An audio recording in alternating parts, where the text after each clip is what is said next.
بسم الله الرحمن الرحيم. هل أتاك حديث الغاشية؟ وجوه يومئذ خاشعة عاملة ناصبة تصلى نارا حامية تسقى من عين آنية ليس لهم طعام إلا من ضريع لا يسمن ولا يغني من جوع.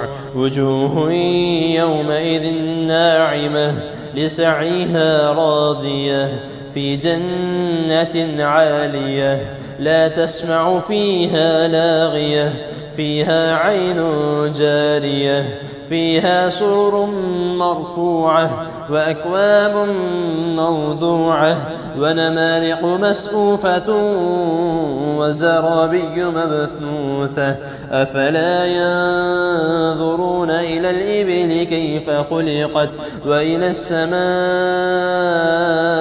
كيف رفعت وإلى الجبال كيف نصبت وإلى الأرض كيف سطحت فذكر إنما أنت مذكر لست عليهم بمسيطر إلا من تولى وكفر